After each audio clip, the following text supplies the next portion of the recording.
Hello, and welcome back to Mr. Mayer's Book Chats.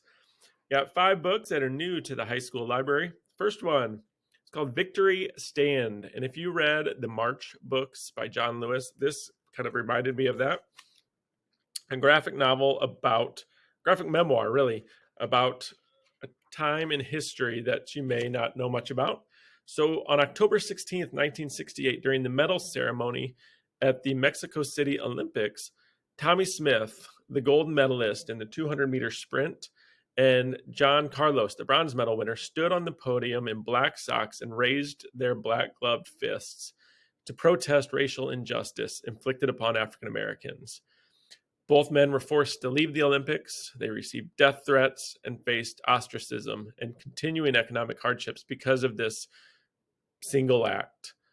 So, in this memoir, Tommy Smith looks back on his childhood, growing up in rural Texas, through to his athletic career, culminating in his historic victory and Olympic podium protest. So he teamed up with a graphic novelist, and again, you can see it and read all about that. Highly recommend this. This is up for a couple national book awards, so it's getting a lot of publicity right now.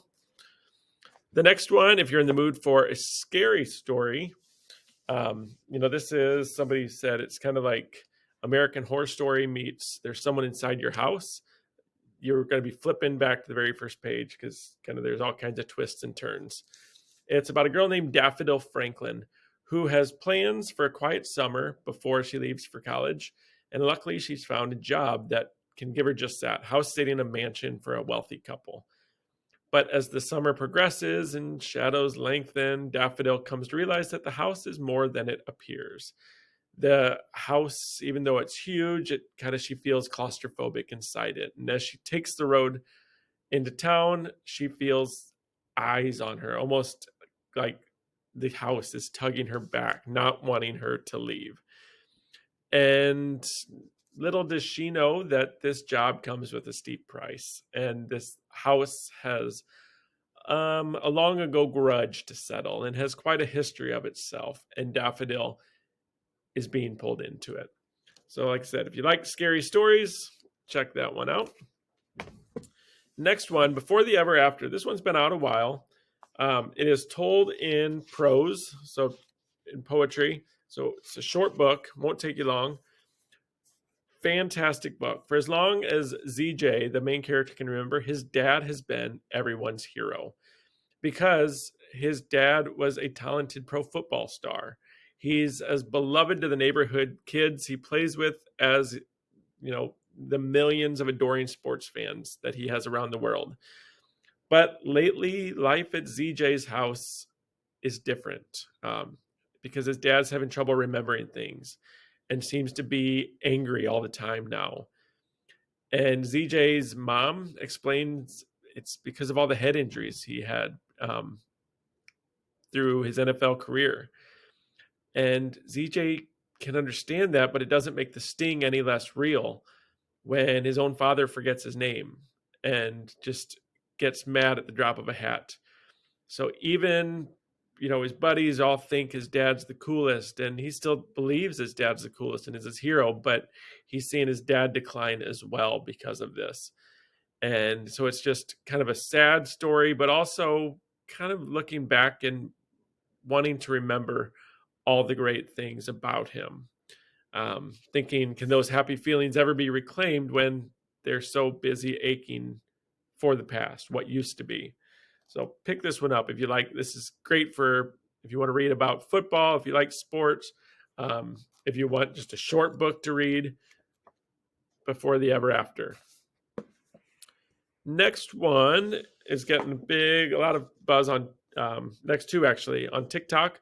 This one is All That's Left in the World.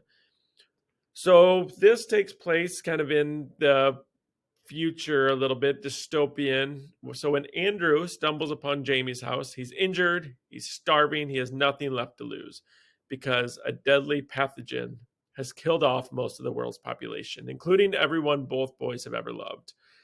And if this new world has taught them anything, it's to be scared of what other desperate people will do. But for some reason, these two boys kind of instantly create this bond and are able to trust each other. But after danger breaches their shelter, they flee south in search of other civilization. But both of these guys are carrying their own past and carrying their own secrets with them. And as they get farther and farther and closer, some of those past secrets come up. So this is, if you like Adam Silvera, like They Both Die in the End, those kind of books, check out All That's Left in the World. It's kind of an adventure romance book. And the last one, Skin of the Sea, is fantasy. It actually is like West African mythology.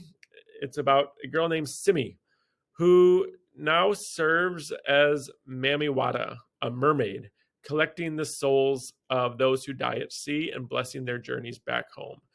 But when a living boy is thrown overboard a slave ship, Simi goes against an ancient decree and she does the unthinkable. She saves his life. And you don't want to defy the gods. And she did. So punishment awaits her. So to protect the other Mami Wata, Simi must journey to the Supreme Creator to make amends, but not everything is as it seems there. And so kind of on her journey to find that. So like I said, this fantasy book, if you like kind of world building and a little bit of fantasy, is not a long book. So check that one out as well. That one's called Skin of the Sea. All these are available in the library. Come check them out.